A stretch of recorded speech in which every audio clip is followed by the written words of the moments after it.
अब defence exam crack करना हुआ और भी आसान। त्रिशूल डिफेंस एकेडमी लेकर आए हैं बिल्कुल ही एडवांस लर्निंग ऐप। तो आज ही ज्वाइन करें और स्टार्ट करें अपनी ऑनलाइन क्लासेस। जय हिंद ऑल ऑफ यू। स्वागत है आपका त्रिशूल डिफेंस एकेडमी में। तो बच्चों, कल की क्लास हमारी इंट्रोडक्शन वाली क्लास हुई थी, जिसमें मैथमेटिक्स का इंट्रोडक्शन दिया था मैंने कि आपको किस तरह से नोट्स बनाने हैं, किस तरह से आपको जो सिलेबस है मैथ्स का उसको डिवाइड करना है। इसका एक पीडीएफ भी आपको बहुत ही जल्द अब आपको मिल जाएगा, इसी संडे से पहले या इस वीक तक आपको मिल जाएगा। ठीक है, आज से हमारी क्लासेस स्टार्ट होने वाली है, शुरू होने वाली है। और आज हमारी जो पहली क्लास होगी वो सीक्वेंस एंड सीरीज की होगी, सीक्वेंस एंड सीरीज की। ठीक है, तो पहले पार्ट में हम क्या करेंगे कि सीक्वेंस एंड सीरीज, लॉग और बाइनरी नंबर, ये तीन जो छोटे पार्ट्स हैं उनको कर लेंगे। सीक्वेंस सीरीज की बात करें तो 3 से 4 के करीब क्वेश्चन, लॉग की बात करें तो 2 क्वेश्चन, और बाइनरी नंबर की बात करें तो 1 क्वेश्चन। यानी कि 2 1 3 और 3 6, टोटल 6 के करीब क्वेश्चंस की हमारी लड़ाई है। ठीक है, तो चलिए शुरू करते हैं आज की क्लास को।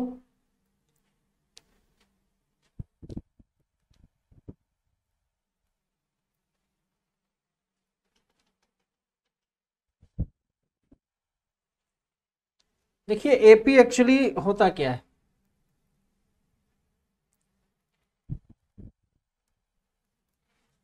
आपको जो सीक्वेंस एंड सीरीज पढ़ना है उसमें आपको पढ़ना है एपी, जीपी और एचपी। आपका जो एपी पार्ट है वो क्या होता है, उसकी डेफिनेशन क्या होती है उसको समझते हैं। अर्थमेटिक प्रोग्रेशन या एपी जो होता है इसे समांतर श्रेणी भी कहा जाता है।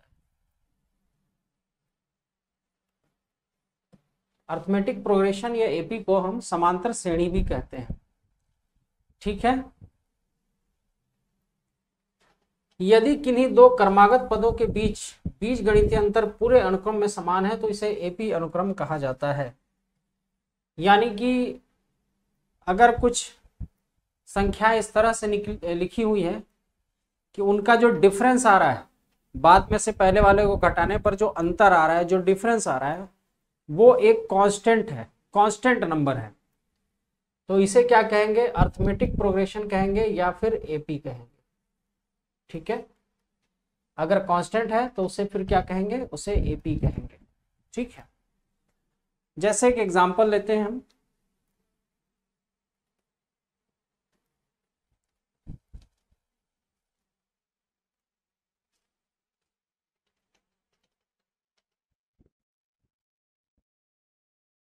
यहां पे आप देख पा रहे हैं कि हमने बाद वाले टर्म में से पहले वाले टर्म का सब्ट्रैक्शन किया है तो हमें एक कांस्टेंट टर्म मिला है डी। जैसे इस सीरीज को आप देखिए,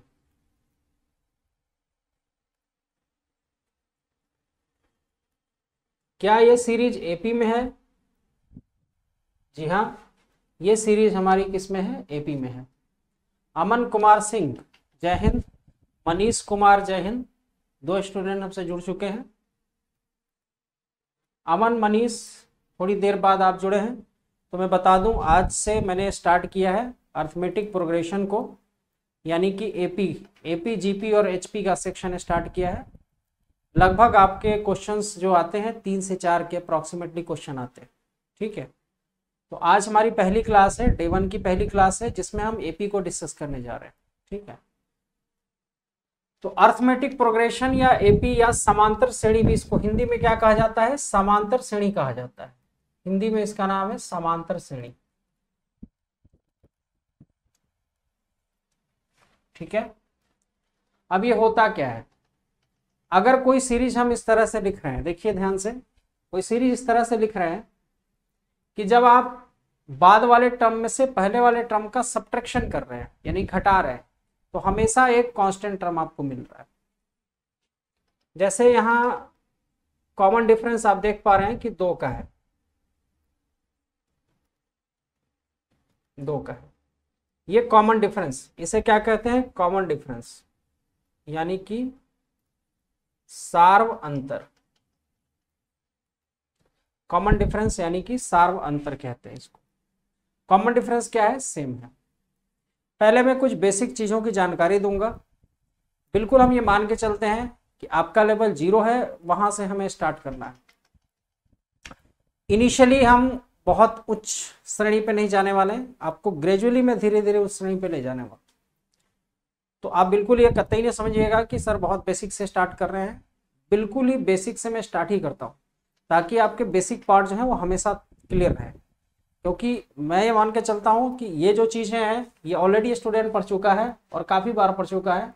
अगर आपने 11th-12th किया है तो ये चीज़ें आपको वेल नोन है, बट फिर भी एक बारी हम जो चीज़ें शुरू करते हैं उसमें एक रिवीजन के तौर पे इन चीज़ों को लेना बहुत ही ज़रूरी होता है। क्योंकि जब तक छोटी चीज़ें आपके कंट्रोल में नहीं होती हैं, आपको बड़ी चीज़ें प्रॉब्लम आएंगी। तो छोटी चीज़ों पे भी हमको ध्यान देना है। तो आप ये कतई न समझ के चलिएगा, आपको यहाँ बिगिनिंग से स्टार्ट किया, लेकिन उच्चतम से उच्चतम स्तर तक के क्वेश्चंस को हम करने वाले हैं यहाँ पे। चलिए, तो यहाँ कॉमन डिफरेंस तो समझ में आ गया होगा सबको। आगे बढ़ते हैं। किसी भी एपी का जो tnवां पद होता है उसका फार्मूला ये होता है, सबको मालूम है ये, a plus N minus one into D. A क्या है? फर्स्ट टर्म है, और n क्या है? नंबर ऑफ टर्म्स है, यानी पदों की संख्या है, और d क्या है? कॉमन डिफरेंस है, यानी कि सार्वंतर है। ये tnवां पद है, और यही क्या होता है? लास्ट टर्म होता है। l जब भी लिखा जाएगा वो tnवां ही पद होता है। tnth टर्म क्या होता है? वो l होता है। l मतलब लास्ट टर्म। ठीक है, ये फार्मूला आप लोगों को वेल नोन है।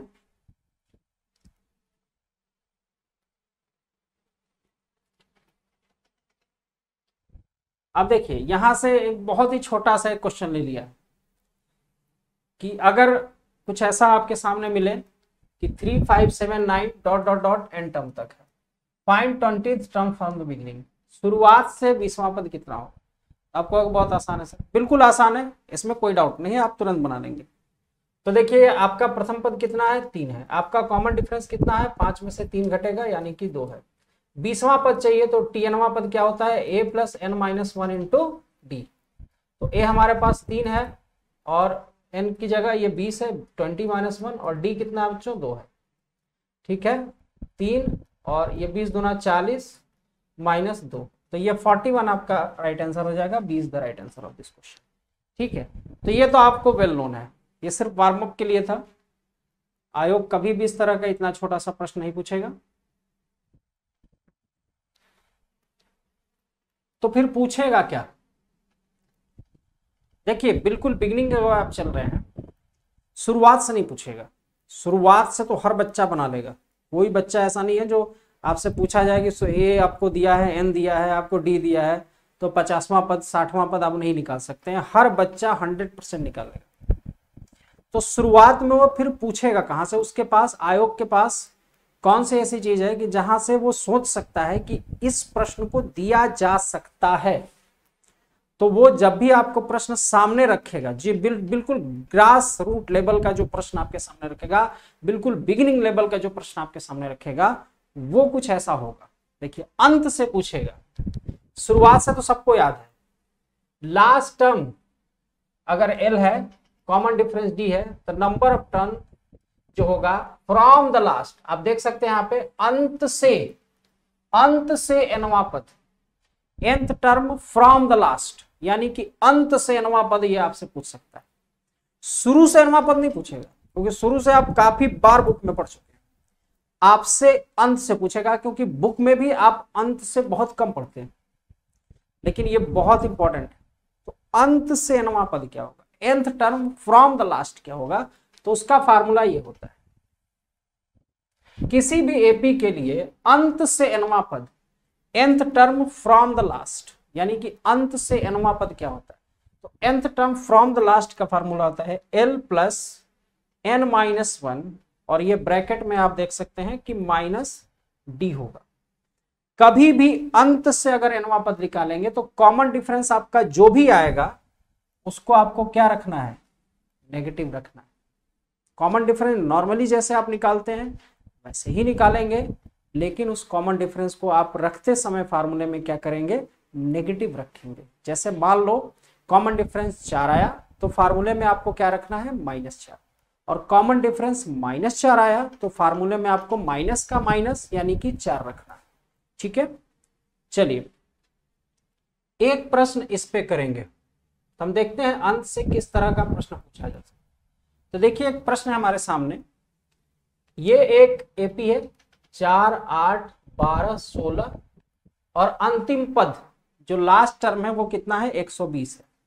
हमारा प्रश्न ये है कि find 10th term from the last, यानी कि अंत से 10वां पद ज्ञात करिए।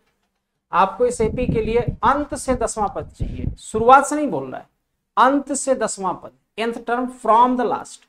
तो फ्रॉम द लास्ट आप कैसे निकालते हैं? देखिए बहुत सिंपल सी चीज है, उसके लिए हमें अंतिमवां पद चाहिए, लास्ट टर्म हमको चाहिए। तो लास्ट टर्म हमारे पास बच्चों कितना है 120। कॉमन डिफरेंस जैसे आप निकालते हैं वैसे ही निकालेंगे, 8 में से 4 घटेगा तो 4 हो जाएगा। अब फार्मूला आप लिखने जा रहे हैं, तो L plus n minus 1 into minus D, ये फार्मूला। L आपके पास कितना है 120 है, और अंत से कौन सा पूछ रहा है 10वां पद पूछ रहा है, 10th term from the last पूछ रहा है, तो n की जगह आप 10 रखोगे, ठीक है। और कॉमन डिफरेंस d है, तो जो भी कॉमन डिफरेंस होगा उसका नेगेटिव यहां पे रखना, उसका क्या रखना है नेगेटिव रखना है, तो यहां पे आपने नेगेटिव रख दिया, ठीक है। तो ये 120 हो गया, ये 9 चौका 36 हो गया, ठीक है। तो ये कितना हो जाएगा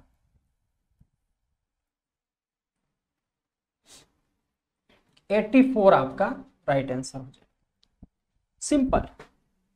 तो अंत से अगर पूछेगा, अंत से ज्यादातर पूछ सकता है, और अंत से पूछेगा तो आपके पास बहुत सिंपल सा ये फार्मूला है, इस फार्मूले से आप अंत से अपने पद को ज्ञात कर सकते हैं, निकाल सकते हैं। आगे बढ़ते हैं, देखते हैं स्लाइड में क्या है।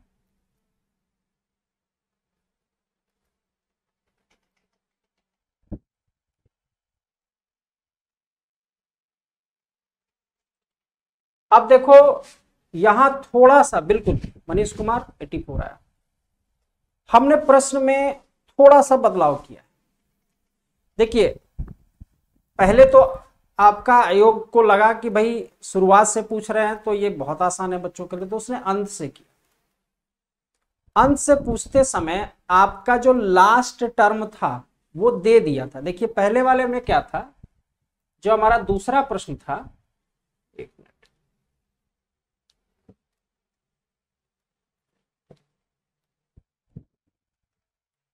जो हमारा दूसरा प्रश्न था उसमें आप देख सकते हैं कि आपको अंत वाला पद दिया हुआ है, बहुत ध्यान से देखिएगा, आपको लास्ट टर्म यहां पे मिला हुआ है। तो बच्चों जब हमें लास्ट टर्म मिला हुआ होता है तो हमारे लिए अंत से कोई भी पद निकालना बेहद आसान होता है, क्योंकि वो डायरेक्ट फार्मूले पे बैठ जाएगा। L हमारे पास है, N हमारे पास है, और कॉमन डिफरेंस हमारे पास है, तो अंत से कोई भी पद हम निकाल सकते हैं। तो यहां पे ऑलरेडी जो लास्ट टर्म है वो गिवन है, ये गिवन है, ठीक है। अब देखिएगा बहुत ध्यान से, इसके बाद वाला जो प्रश्न है ये है, इसमें अंत वाला पद गिवन नहीं है। देखिए आपके लिए जो चीज आसान थी, आपके लिए क्या चीज आसान थी कि जो अंतिम पद दिया था वो गिवन था। अब इन्होंने क्या किया कि वो अंतिम पद ही आपसे छीन लिया, वो भी छीन लिया आपसे, अंतिम पद भी छीन लिया। अब ये क्या कह रहे हैं कि 3, 6, 9, 12 डॉट डॉट डॉट 200 पदों तक है, ये अंतिम पद नहीं है, कितने टर्म तक है, ये है 200 पदों तक, टिल 200 टर्म्स, यानी कि यहां पदों की संख्या जो है वो 200 है। अंतिमवा पद यानी कि L 200 नहीं है, पदों की संख्या 200। अब आपसे ये पूछ रहा है कि 20th term from the last, इस स्थिति में आपको अंत से 20वां पद बताना, अंत से 20वां पद। अब आपका काम बढ़ गया, पहले तो ठीक था, L दिया हुआ था, फटाक से फार्मूले पे रखा, काम हो गया। अब आपका काम आयोग ने बढ़ा दिया, इस क्वेश्चन को बदल करके आपका काम आयोग ने बढ़ा दिया। बस इन्हीं चीजों को हमें लेकर के चलना है, पकड़ करके चलना है। अगर हम क्वेश्चन के पैटर्न को समझते हैं, क्वेश्चन की बारीकियों को समझते हैं कि कहां कहां से वो क्वेश्चन में बदलाव ला सकता है। अभी इस ईयर का भी क्वेश्चन में डिस्कस करूंगा किस तरह से उसने क्वेश्चन में बदलाव लाया है। अगर ये हमें मालूम चल जाए तो हमारे सामने कोई भी नया प्रश्न जब आएगा एग्जाम के टाइम में तो हमें परेशानी नहीं। जनरली हम क्या करते हैं, बस क्वेश्चन को लगाते रहते हैं, उसके पीछे पैटर्न किस तरह से चेंज हो सकता है ये हमें नहीं मालूम। हमें ये भी यहाँ पे ध्यान देना होगा, इस एग्जाम को क्रैक करने के लिए ये भी ध्यान देना होगा कि क्वेश्चन किस तरह से आयोग बदल सकता है, उन क्वेश्चन में क्या क्या बदलाव वो ला सकता है। अगर इस तरह की चीजें हमें मालूम हो जाए तो हमारे लिए नए प्रश्न फिर नए नहीं रह जाएंगे, वो हमें मालूम रहेंगे और गलतियां बिल्कुल भी नहीं होंगी। तो ये मैं इस चीज को भी आपको बताता चलूंगा कि कहां कहां से क्वेश्चन के प्रारूप में चेंजेज आ सकते हैं। तो देखिए, आयोग को लगा कि लास्ट वाला टर्म हम दे रहे हैं तो आसान है बच्चों के लिए, तो उसने लास्ट वाला टर्म दिया ही नहीं, उसने पदों की संख्या दे दिया। अब हमारा काम बढ़ गया। अब सबसे पहले हमें लास्ट वाला पद निकालना है, एल निकालना है। तो एल कुछ नहीं होता है, शुरू से होता है। एल कुछ नहीं होता है, बिगनिंग से जो होता है, बिगनिंग से। तो बिगनिंग से, शुरू से एनवा पद ही एल होता है, अंतिम पद। किसी भी एपी के लिए शुरू से जो एनवा पद होता है वही उस एपी का अंतिम पद होता है, यानी कि लास्ट टर्म। तो अब देखेंगे यहां से पहला पद है 3 और पदों की संख्या, नंबर ऑफ टर्म्स कितने हैं, 200। और कॉमन डिफरेंस बच्चों यहां पे आप देख पा रहे हैं कि 3 है, 3 3 6 का कॉमन डिफरेंस। देखिए 6 में से 3 गया 3, तो कॉमन डिफरेंस यहां कितने का है, 3 का है। अब इसको हम करते हैं हल। अब देखिए आपको अंतिम वाला पद मिल चुका है और अंतिम वाला पद अब हमारे पास कितना है, 600। लास्ट टर्म मिल चुका है 600। जो चीज हम ढूंढ रहे थे वो हमें मिल चुका है कितना, 600। अब हमारे लिए अंत से, थोड़ा सा यहां डैश कर देते हैं अंत के लिए, अंत से 20वां पद निकालना हमारे लिए आसान है क्योंकि हमें तो ये फार्मूला मालूम है। अब एल हमने जो निकाला था यहां से वो यहां पे पुट करेंगे, ठीक है। और यहां 20th टर्म, यहां 20 रखेंगे -1 और यहां डी माइनस के साथ रखेंगे, ठीक है।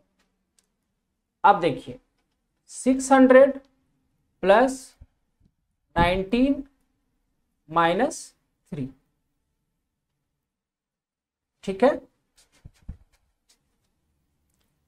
-57। ये जो घटाएंगे वो आपका आंसर हो जाएगा, ये वाला आंसर, ठीक है। तो बहुत आसान है चीजें, अगर आप बिगिनिंग से पढ़ रहे हैं तो कोई दिक्कत नहीं है। हर एक बारीकियों को यहां समझना है, हर एक चीजों को समझना है। तो यहां हमने देखा कि बिल्कुल ग्रास रूट लेवल पे अगर आयोग प्रश्न पूछ रहा है, उस प्रश्न में किस तरह का पूछ सकता है, तो अंत से ज्यादातर पूछा जा सकता है। और अंत से में दो कैटेगरी हो सकती है। एक कैटेगरी है कि अंत वाला पद दिया हो, दूसरी कैटेगरी है कि अंत वाला पद ना दिया हो। तो हमें कैसे निकालना है, अब इस स्लाइड में हम आगे बढ़ेंगे, देखते हैं क्या है।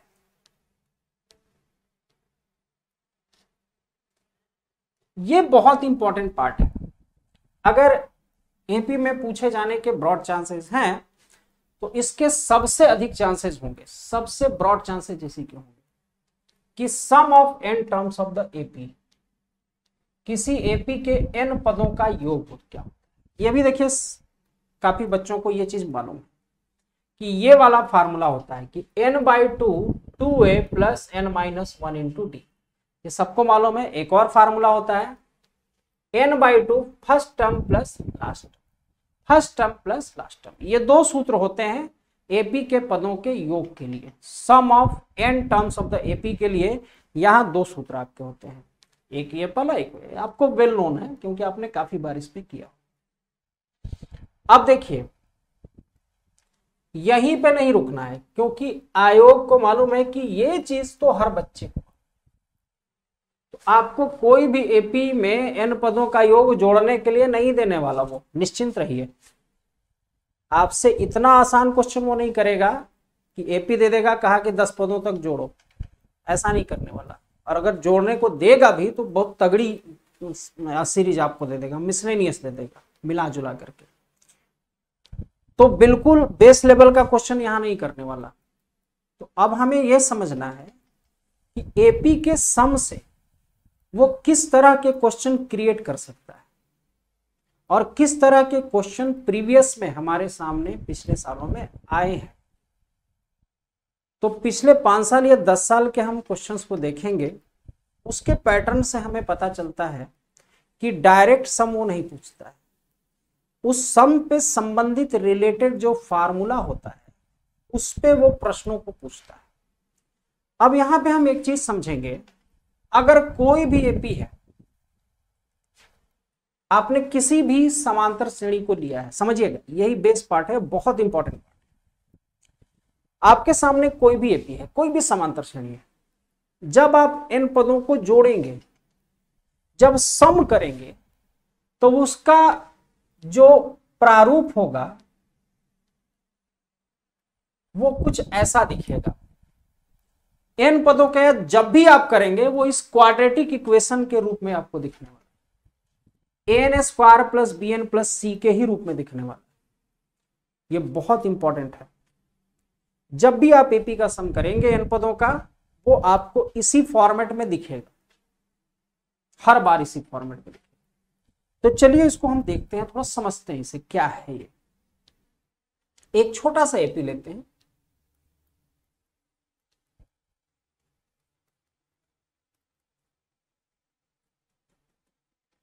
चलिए ये एपी है 3 के बाद 5, 5 के बाद 7, 7 के बाद 9, n पदों तक। और मैंने बोला किसी बच्चे से कि बेटा इसका n पदों का योग निकालो, सम ऑफ n टर्म्स निकालो। तो देखो स्टूडेंट अगर करता है तो क्या रिजल्ट इसका आता है। फार्मूला अप्लाई करेंगे, n/2 2a plus n-1 into n/2 2 into 3 plus 2 into 3 plus 2 into 3 plus n-1 into d। तो ये d कितना है आप देखेंगे यहां पे, तो 5 में से 3 घटा तो कितना आ गया 2। ठीक है, तो यहां पे हमने d को रख दिया। बहुत सिंपल है, हर बच्चा कर लेगा। n/2 3 2 जा 6 प्लस 2n माइनस में 2। ठीक है, n/2 और ये 2n प्लस 4। ठीक है, 2 को हम कॉमन लेते हैं, 2 को हम ले लेते हैं कॉमन। ये कटा, आप देख पा रहे हैं n स्क्वायर प्लस 2n आ गया। क्या इस फॉर्मेट में दिखा? आप देखिए, देखिए बहुत ध्यान से देखिएगा, ये इसी फॉर्मेट में दिख रहा है। यहां आप कहोगे सर c क्या है? अरे c 0 है हमारा, c है ही नहीं यहाँ पे कांस्टेंट, लेकिन ये क्वाड्रेटिक फॉर्म में दिख रहा है।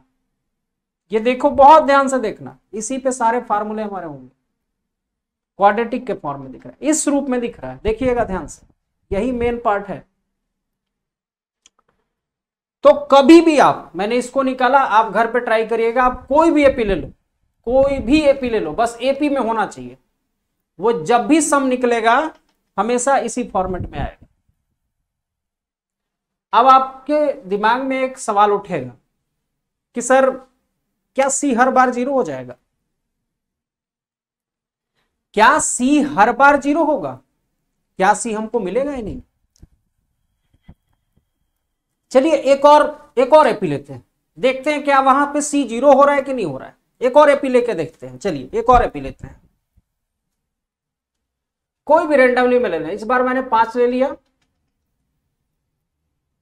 5 8 11, चलिए इसके n पदों तक ऐड करते हैं। चलिए तो n/2 2a n-1 into d, तो n/2 10 प्लस n-1, 8 में से 5 गया, ये 3।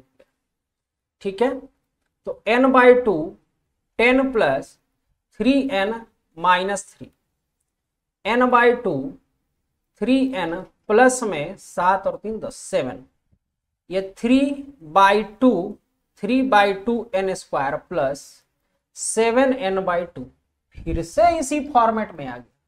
यहां पे a कितना है? 3/2 है, और यहां पे आपका b कितना है? 7/2 है। ये से टैली करिए, देखिए b आपका कितना है? 7/2 है, और a आपका कितना है? 3/2 है।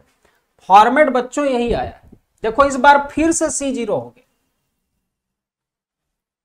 अब आप सवाल करोगे मुझसे, अरे सर आपने तो ये क्वाड्रेटिक वाला लिखा है, क्या हर बार सी 0 हो जाएगा? तो हमको इस सी को लिखने की जरूरत है क्या है? हम ये सी क्यों लिख रहे हैं? जब हर बार ये सी 0 ही हो जाएगा तो हम सी लिख क्यों रहे हैं?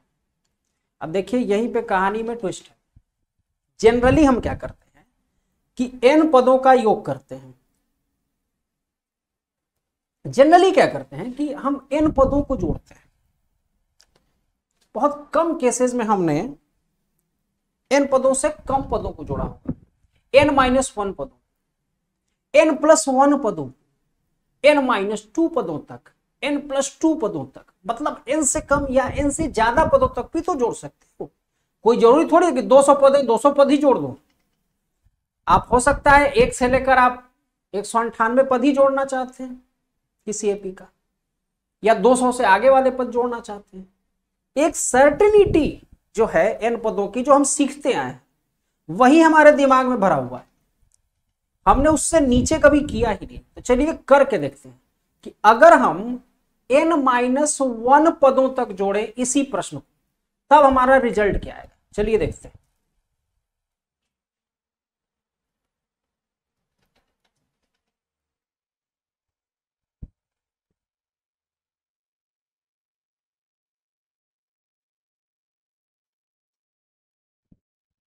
चलिए अब इस बार मैं क्या करने जा रहा हूं कि मैं इसको n-1 पदों तक जोड़ने जा रहा हूं, यानी कि एक कम पदों तक इसको मैं जोड़ने जा रहा हूं। मैं इसको ऐड करने जा रहा हूं, वो क्या होंगे? एक कम पदों तक होंगे। तो चलिए एक कम पदों तक हम जोड़ने जा रहे हैं इसको। n-1/2 2a n-1 -1 into d। तो n-1/2 2 into 5 plus n-2 into 3, n-1/2 10 plus 3n-6, n-1/2 3n plus 4। अब इसको हम फर्दर करते हैं, बनाते हैं।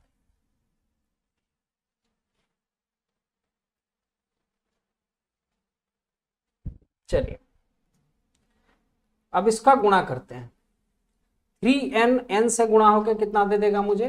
3n², फिर -3n, फिर +4n और फिर -4, और ये हाफ को हम बाद में ले लेते हैं। ये देगा मुझे 3n² प्लस n और -4, इस हाफ को हम बाद में रखते हैं। इस हाफ को हम इंटू करते हैं, तो 3/2n², 1/2n -2। अब आपको नहीं दिख रहा कुछ भी। चलिए आई थिंक टेक्निकल को मेरी आवाज तो आ रही है। मनीष कुमार, आवाज आ रही है मेरी? मनीष एंड अमन प्लीज बताएं मुझे, मेरी आवाज आ रही है? ओनली हाँ ग्रीन ही दिख रहा है। बेटा आवाज आ रही है मेरी? आवाज, साउंड साउंड आ रहा है? मनीष,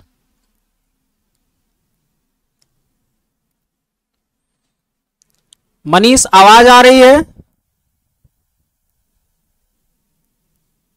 मनीष बताएंगे मुझे? ओके तो ठीक है, आवाज आ रही है। बस 2 मिनट आप रुके, क्वाइट पॉसिबल टेक्निकल कुछ इश्यू है। 2 मिनट में इसको सॉल्व करता हूं, फिर जहां से अभी तक बताया है फिर दोबारा से वहीं से हम शुरू करेंगे, ठीक है? बस 2 मिनट आप वेट करिए। मनीष एंड अमन।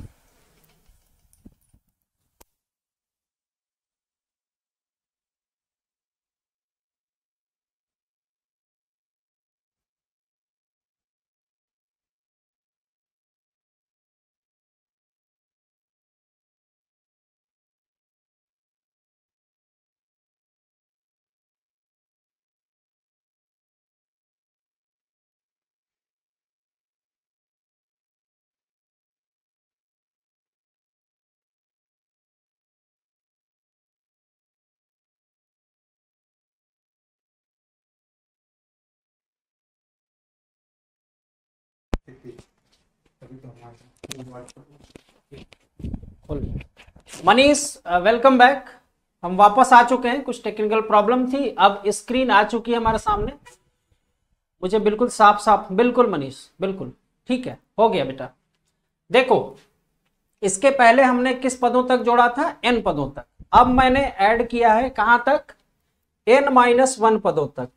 इसी पर से ग्रीन स्क्रीन हो गई थी, तो मैंने n पदों तक नहीं जोड़ा, मैंने उससे थोड़ा कम जोड़ा, n-1 पदों तक। तो देखिए n-1 पदों तक फार्मूला तो वही लगेगा, आप देख सकते हैं फार्मूला मैंने वही लगाया और कैलकुलेट किया। कैलकुलेट करने के बाद देखो बच्चे ये रिजल्ट आ रहा है। अब देखो आपके पास a है, आपके पास b है 1/2, और देखो आपके पास c भी आ गया -2, आपके पास c भी आ गया। अब आप बिल्कुल संतुष्ट हो जाएंगे कि सर हाँ c भी मुझे दिखने लगा। यानी कि जब भी आप एपी को जोड़ते हैं बिल्कुल वो क्वाड्रेटिक इक्वेशन बना लेता है। जब भी आप किसी भी एपी के, ऐसा जीपी में नहीं होता है, ऐसा एचपी में नहीं होता है, सिर्फ एपी में होता है कि वो एक क्वाड्रेटिक इक्वेशन को फॉर्म कर लेता है, यानी कि बना लेता है। ठीक है, अब देखेंगे इसका बेनिफिट हमको क्या है, कि अगर ये चीज हमें मालूम है कि n पदों का एक योग एपी के एक क्वाड्रेटिक इक्वेशन का फॉर्मेशन करने वाला है, उसका फायदा क्या, उसका बेनिफिट क्या है, तो उसको समझते हैं। देखिए ध्यान से,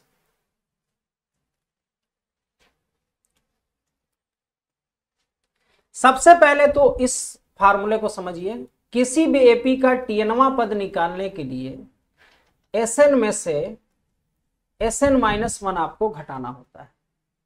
जब आप सम में से, Sn के सम में से Sn-1 को घटाते हैं तो उसका tnवां पद आता है। किसी भी एपी का tnवां पद निकालने का यह महत्वपूर्ण सूत्र है। अगर आपको मालूम है तो अच्छी बात है, नहीं मालूम है तो इसको आप नोट कर लीजिए, क्योंकि यही इसी तरह से आपको स्टार्ट क्वेश्चन मिलेगा, इसी फॉर्मेट में ही क्वेश्चन आपको मिलेंगे।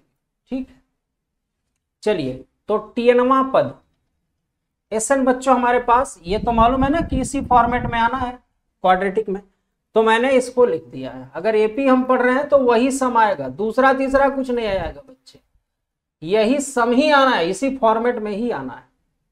चलिए, जहां पे n-1 है वहां पे हम यहां पे क्या लिखेंगे, n-1 लिखेंगे, तो n-1 का होल स्क्वायर और b ब्रैकेट में n-1 प्लस में c हो जाएगा। तो ये होगा an square plus bn plus में c माइनस a।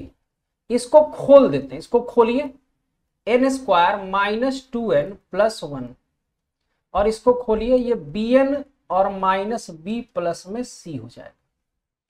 ठीक है, अब an square plus bn plus c minus, इसको इंटू करते हैं, an square -2an plus a plus bn minus b plus में c।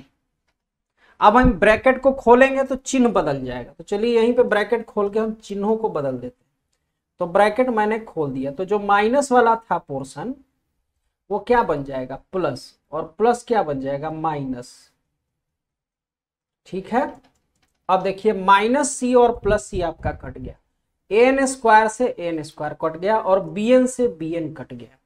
आपके पास ले दे के क्या बचा, आपके पास बचा 2an प्लस में b माइनस a, ब्रैकेट में क्या आया बच्चों, b माइनस a। यानी कि किसी भी एपी का सम दिया है, ध्यान से समझिए, किसी भी एपी का अगर सम दिया है तो उसका tnवां पद आप कैसे निकालेंगे, 2an plus b minus a वाले सूत्र से इसका tnवां पद निकल जाएगा। तो वही चीज यहां दी हुई है, तो पूरा आपको प्रूफ नहीं करना है, प्रूफ तो मैंने करके दिखा दिया कैसे आता है, प्रूफिंग नहीं है, आपको इस फार्मूले को जानना भर था, आप बस जान जाइए कि अगर सम गिवन है, और सम गिवन किस फॉर्मेट में होगा, हमेशा क्वाड्रेटिक फॉर्मेट में होगा, और उसका tnवां पद का जो सूत्र होता है वो ये होता है, tn equal to 2an plus b minus a। फटाफट से इसको नोट्स करते चलेंगे क्योंकि ये शॉर्ट ट्रिक फार्मूले बनेंगे। ठीक है, जैसे एक एग्जांपल लेते हैं, एक एग्जांपल लेते हैं कि किसी भी एपी के लिए सम जो दिया है 5n स्क्वायर प्लस 8n, ये सम दे दिया है, किसी भी एपी के लिए सम दे दिया है कितना बच्चों 5n स्क्वायर प्लस 8n, और हमसे पूछ रहा है कि 10वां पद बताओ। हमसे क्या पूछ रहा है? 10वां पद। इस तरह का प्रश्न काफी बार आया आपके एनडीए में, हमसे 10वां प्रश्न पूछ रहा है। तो अब इसको कितनी जल्दी हम लगा पाएंगे? अगर हम सीधे सीधे चलेंगे तो बहुत समय लगेगा। अब देखिए शॉर्ट ट्रिक हमको कितना काम देगी। तो शॉर्ट ट्रिक के लिए समझिए, देखिए हमें कुछ नहीं करना है, यहां सीधा सीधा आप इस फॉर्मेट को लिखिए, n square plus b n plus में सी लिखिए। सी जीरो है तो छोड़ दीजिए, सी से कोई मतलब ही नहीं है, जब जीरो है तो हटा दीजिए। चलिए ए यहां पे कितना है बच्चों? 5 है, और बी कितना है? 8 है। तो जो टीएनवा पद होगा इस वाले सूत्र से वो होगा 2an प्लस में ब्रैकेट में b माइनस ए। तो जो टीएनवा पद होगा 2 इंटू ए कितना है बच्चों? 5 है, ठीक है, और b कितना है? 8 है, ठीक है। तो अब देखिए 5 दूना 10, 10n प्लस में 3, ये आपका टीएनवा पद तुरंत ही निकल गया इस फार्मूले की सहायता से।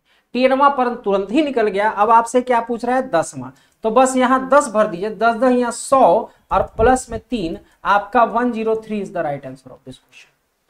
तो आप देख सकते हैं कि बेसिक चीजों को जानने का कितना तगड़ा फायदा है। हमने बेसिक चीज को बिल्कुल बिगिनिंग से शुरू किया, फार्मूले से शुरू किया, उससे हमको ये चीज मिला कि ये अगर फॉर्मेट चल रहा है तो हमारा टीएनवा पद ऐसे तुरंत आ जाएगा। तो इस तरह से आप टीएनवा पद बहुत ही आसानी से निकाल सकते हैं, बहुत ही इजीली आप निकाल सकते हैं, उसमें कोई डाउट नहीं है, ठीक है। चलिए आगे बढ़ते हैं। अगला ये वाला पार्ट क्या है? ये डी क्या है? ये और तगड़ी चीज है, और तगड़ी शॉर्ट ट्रिक है, ये और तगड़ी शॉर्ट ट्रिक है। अब इसको समझिएगा बहुत ध्यान से। देखिए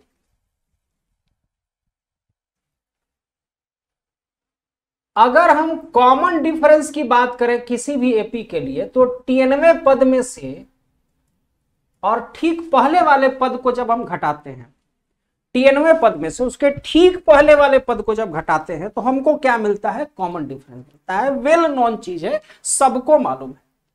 अब देखिए ध्यान से, हमने टीएनवा पद क्या प्राप्त किया है? यहां पे 2an प्लस ब्रैकेट में b माइनस है। तो टीएनवा पद जो प्राप्त किया है वो ये प्राप्त किया है, ठीक है, माइनस, देखिएगा बहुत ध्यान से, 2a, n की जगह पे हमको क्या रखना है? n माइनस 1 रखना है, ठीक है।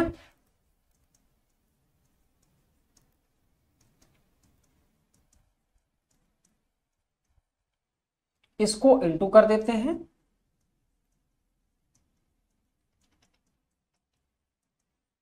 अब इस ब्रैकेट को हम खोल देते हैं।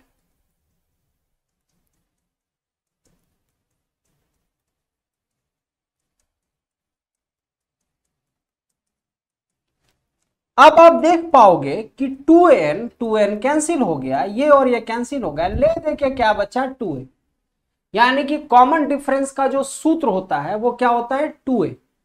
आपको a को बस डबल कर देना है, आपको कॉमन डिफरेंस मिल जाएगा।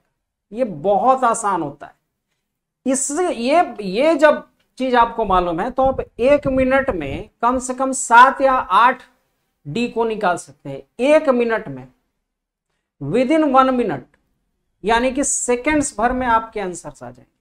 कैसे आएंगे देखिए ध्यान से।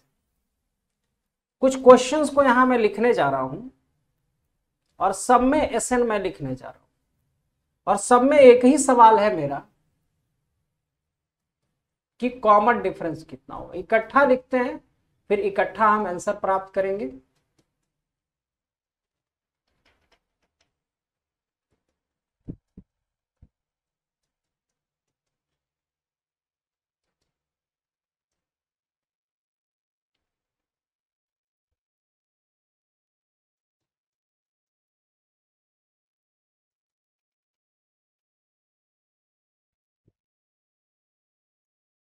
चलिए ये कुछ प्रश्न है, सम दिए हुए हैं, ये सारे एपी के सम हैं, और मेरा एक ही सवाल है सिर्फ एक सवाल है कि इन सब में आप कॉमन डिफरेंस बताइए कि भाई इस एपी का कॉमन डिफरेंस, इसका कॉमन, इसका कॉमन डिफरेंस, इसका कॉमन डिफरेंस, इसका कॉमन डिफरेंस आपको बताना है। यहां मेरे सामने 1 2 3 4 5 प्रश्न हैं। इन पांचों प्रश्न को देखते हैं हम कितनी जल्दी जवाब दे सकते हैं। तो देखिएगा बहुत ध्यान से, आपको कुछ करना नहीं है, इसी के सामने आप ऊपर की तरफ लिख दीजिए an स्क्वायर प्लस bn लिख दीजिए, c0 है छोड़ दीजिए। an स्क्वायर प्लस bn आपने लिखा, बस आपको a लेना है क्योंकि कॉमन डिफरेंस यहां साफ दिख रहा है कि 2a। कॉमन डिफरेंस कितना है बच्चों, a को डबल कर देना है, a को दोगुना कर दिया तो 8 दूना 16, 10 दूना 20 और 5/2 का दोगुना 5 हो गया, 3/5 का दोगुना 6/5 हो गया, 6 का दोगुना कितना हो गया 12। यही सब क्या हो जाएगा, कॉमन डिफरेंस हो जाएगा। क्लियर है? जो भी जुड़े बच्चे हैं, कमेंट्स मेरे सामने चल रहा है, बिल्कुल सामने है, लाइव चल रहा है। आप कमेंट करके बताइए कि ये जो सेक्शन है ये आपको क्लियर हुआ या नहीं, और ये कितनी अच्छी चीज आपको मालूम चली है, और ये आपके समय को कितना बचाता है। इसको कमेंट करेंगे सभी बच्चे। ट्रिक समझ में आ गई बच्चों? बेसिक चीजों को लेना है, वहां से ट्रिक डेवलप होती है, काम आपका बहुत आसान होता है। कमेंट्स करेंगे?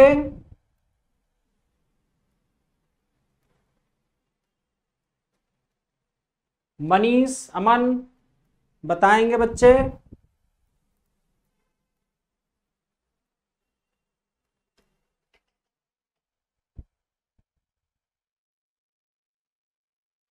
वेरी गुड बच्चा मनीष, ट्रिक क्लियर है सबको? ठीक है, बहुत ही बेहतरीन ट्रिक है। अब आपको एक काम करना है, आप 10 ईयर बैक में इस तरह के प्रश्नों को ढूंढिएगा और जरूर उसको करिएगा, आपके बहुत जल्दी इस तरह के प्रश्न मिल जाएंगे। हमारे पास भी प्रश्न हैं जिनको अभी कराऊंगा मैं। तो हमने यहां दो चीजें सीखी कि किसी भी एपी का जो सम होता है an square bn plus c के फॉर्मेट में होता है, और उसका tnवा पद 2an प्लस ब्रैकेट में b माइनस a होता है, उसका कॉमन डिफरेंस हमेशा क्या होता है, 2a होता है। ठीक है, चलिए इन फार्मूलों को हम समझेंगे क्योंकि इनकी भी नीड पड़ेगी सम को करते समय। ठीक है, वेरी गुड, इनकी भी नीड पड़ेगी सम को करते समय। देखिए 3 फार्मूले हैं, फिलहाल यहाँ 2 लिखा है, 6 होना चाहिए बच्चों, ये गलत प्रिंट है, ये 6 होना चाहिए। चलिए 3 होते हैं, 2 ही है, यहाँ पे मैं तीसरा लिख दे रहा हूं। देखिए सिग्मा एन का क्या मतलब हुआ, आप एन पदों को जोड़ रहे हैं, 1 से लेकर के एन पदों को जोड़ने का जो सूत्र होता है वो n प्लस 1/2 होता है। बहुत महत्वपूर्ण सूत्र है, कई जगहों पे काम देगा। सिग्मा एन स्क्वायर जब करते हैं तो 1 स्क्वायर 2 स्क्वायर 3 स्क्वायर ऐसे n स्क्वायर तक जब आप जोड़ते हैं तो n प्लस 1 2n प्लस 1 बटे में 6 होता है। और सिग्मा n क्यूब क्या होता है, जब 1 क्यूब 2 क्यूब और 3 क्यूब ऐसे n क्यूब तक जोड़ते हैं तो ये n प्लस 1 बटे 2 पूरे का क्या बन जाता है, होल स्क्वायर बन जाता है। ये 3 फार्मूलों को आप नोट कर लीजिएगा, इंपॉर्टेंट फार्मूले हैं आपके। जितने भी क्वेश्चन आएंगे इसके पीडीएफ भेज दीजिए, बिल्कुल भेजा जाएगा ग्रुप में सारे पीडीएफ भेज देंगे बच्चों। ठीक है, ग्रुप में सारे पीडीएफ भेजे जाएंगे आपको, और कुछ क्वेश्चंस भी उसमें मैं भेजूंगा, लगातार क्वेश्चंस भेजूंगा ताकि आपकी प्रैक्टिस इन पे बनी रहेगी।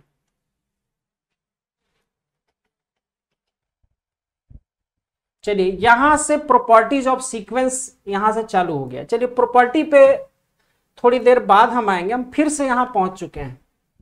कुछ चीजें और बतानी है आपको, बहुत इंपॉर्टेंट चीजें बतानी है क्योंकि कोई भी चीज छूटनी नहीं चाहिए। प्रश्नों को आयोग बदलता कैसे है वो आपको अच्छे से मालूम होना चाहिए, तभी आप तगड़े रहेंगे। तो देखिए बहुत ध्यान से, अभी हमने क्या किया, मान लिया किसी बच्चे को ये मैंने दे दिया कि बेटा SNAP का आपका है 10n स्क्वायर प्लस 8n, तो बेटा D बताओ। तो फटाक से बच्चा कहेगा सर इसमें कौन सी बड़ी चीज है, सर 20 होगा। कौन सी बड़ी चीज है, आपने बताया है ये 20 होगा। ठीक है, कोई बड़ी चीज नहीं है, कोई बड़ी चीज नहीं है। मनीष पूछ रहे हैं कौन सा बुक फॉलो करें। मनीष थोड़ी देर बाद मैं आपको जवाब दूंगा कौन सा बुक आप फॉलो करेंगे। अभी मुझे बहुत इंपॉर्टेंट चीज बतानी है, तो मनीष एंड ऑल जो भी जुड़े बच्चे हैं आप प्लीज कॉन्सेंट्रेट करके मुझे बहुत ध्यान से सुनिएगा, क्योंकि बहुत इंपॉर्टेंट चीज बतानी है। तो ये अगर पूछा तो कोई बच्चा फटाक से बता सर 20 है। अब एक ईयर आयोग ने क्या किया, आयोग को तो मालूम हो गया कि अबे यार इस फॉर्मेट का तो रहस्य बच्चों को मालूम है, इस फॉर्मेट का रहस्य तो मालूम चल गया, 2A होगा। फटाफट फटाफट बच्चा तुरंत जवाब दे दे रहा है। क्या ऐसा किया जाए कि नए क्वेश्चन आ जाए उसके सामने, बच्चा चौंक जाए अचानक से कि ये क्या हो गया। फॉर्मेट वही रहे, लेकिन एक चौंकाने वाला प्रश्न क्यों ना बना दिया जाए बच्चों के लिए। बच्चा बार बार इस तरह का प्रश्न मैं दे रहा हूं, बार बार जवाब दे रहा है, हर बार हमारे पास इतने ज्यादा सिलेक्शन हो जाएंगे, इतने ज्यादा बच्चों के आंसर हो जाएंगे कि छांटना मुश्किल हो जाएगा। तो आयोग ने क्या सोचा कि चलो इस बार नया प्रश्न दे देते हैं। तो ये करीब आई थिंक 3 या 4 साल पहले की बात है। आप सर्च करिएगा 2000, आप आई थिंक ये क्वेश्चन मेरे ख्याल से 18 समथिंग होना चाहिए, ठीक है, 24 है ना, हाँ, तो उसी के आसपास, मतलब 2-3 साल पहले अप्रॉक्सीमेटली आसपास का प्रश्न है। मुझे एग्जैक्ट डेट नहीं याद है, बट आप 10 ईयर को सर्च करिएगा, उसमें आपको ये प्रश्न मिल जाएगा। तो आयोग ने क्या किया, देखिए आयोग ने क्या किया कि बहुत उड़ रहे थे बच्चे एसएन पे, आयोग ने क्या किया कि ये डाल दिया, आप जरूर ढूंढिएगा ये प्रश्न आपको मिल जाएगा। S2N डाल दिया और ये कर दिया,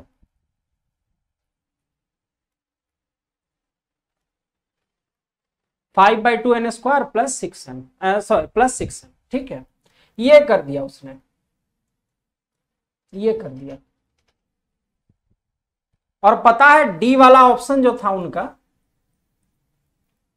डी वाले ऑप्शन में 5 लिख दिया, डी वाले ऑप्शन में क्या कर दिया, 5 लिख दिया। अब मैक्सिमम बच्चों ने क्या किया कि उनको जो ए दिखा, बस ध्यान से सुनना, उनको जो ए दिखा वो 5/2 दिखा, उनको जो ए दिखा वो 5/2 दिखा, और इसमें आपसे कॉमन डिफरेंस पूछा था।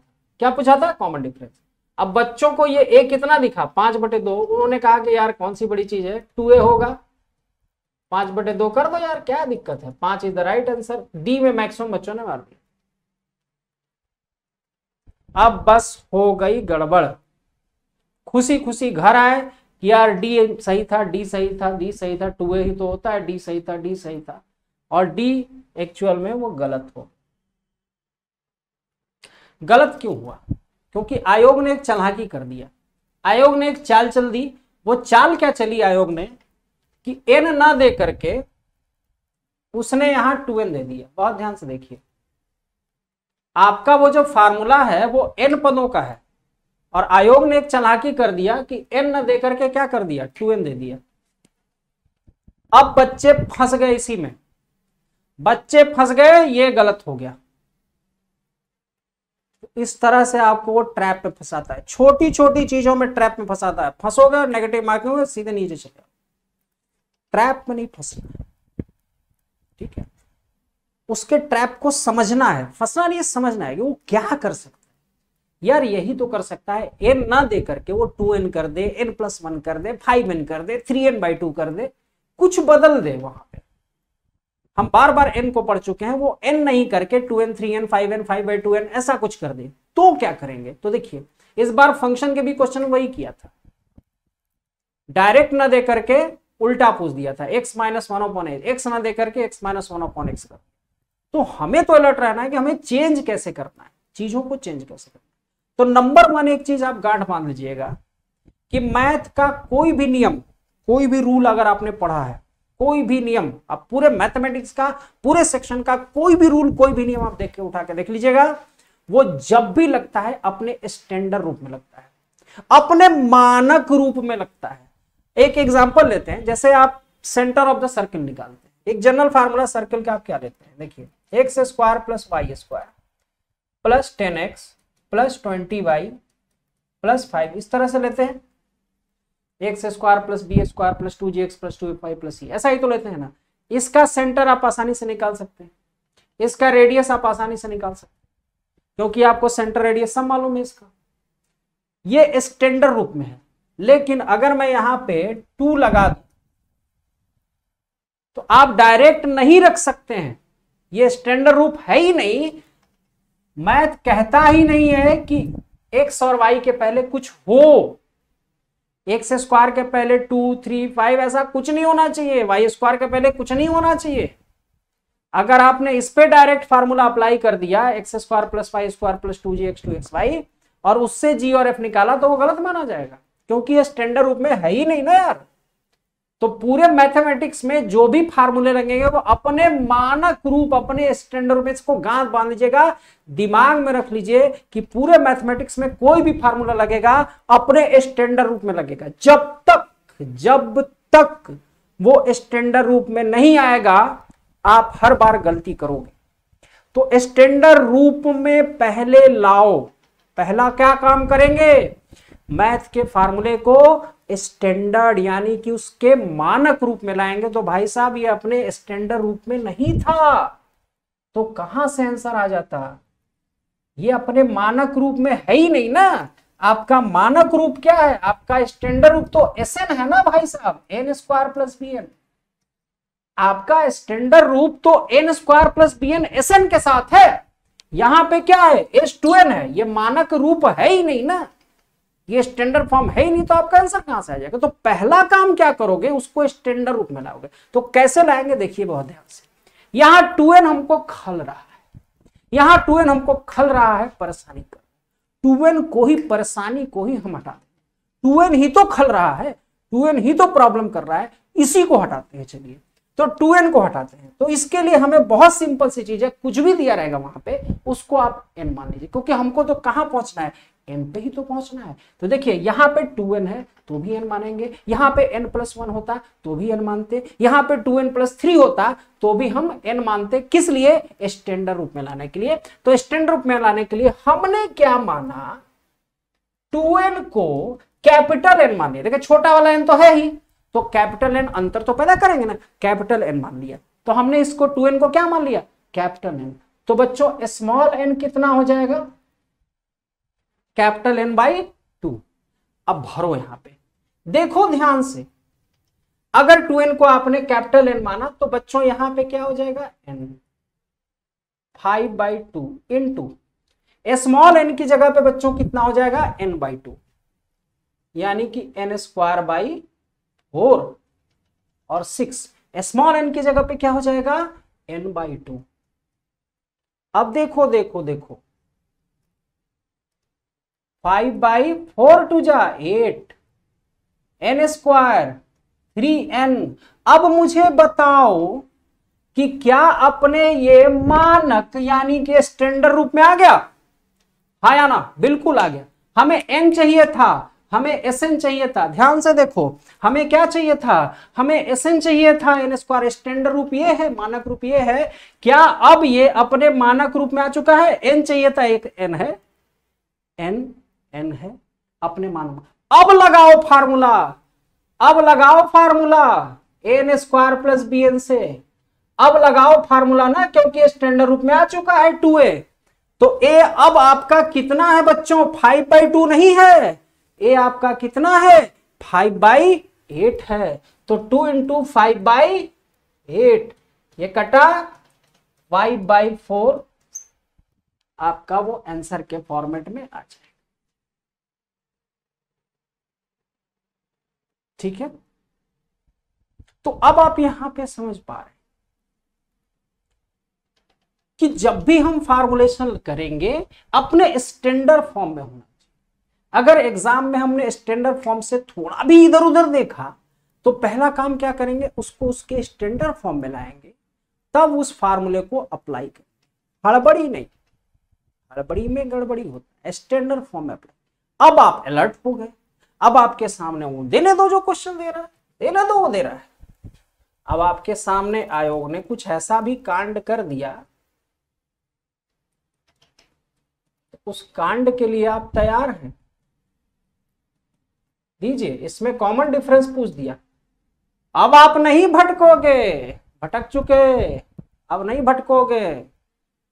वो n के लिए नहीं है। अब क्या करोगे, स्टैंडर्ड फॉर्म में लाओगे तो क्या करोगे बच्चों, n+1 को आप n मानेंगे तो स्मॉल n कितना हो जाएगा, कैपिटल N -1। इसी को शिफ्टिंग कहा जाता है, मैथ के फॉर्म में क्या कहते हैं, शिफ्टिंग कहा जाता है। तो ये S capital N 5 small n की जगह कैपिटल N -1 का होल स्क्वायर 6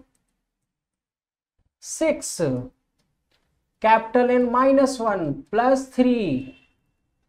देखिए अब इसको बनाइए आप, SN 5 n square -2n plus में 1, 6n -6 प्लस में 3, 5n स्क्वायर -10n, एक मिनट कैपिटल N होना चाहिए, 10n + 5 + 6n -3, 5n square -4n 6 - 10 +2। ये देखिए अब आया ये आपका स्टैंडर्ड फॉर्म। अब आप इससे तुलना करा दिए an square plus bn plus c से, और कॉमन डिफरेंस क्या होता है 2 है, यानी कि 5 दूना 10, 10 is the common difference of this question.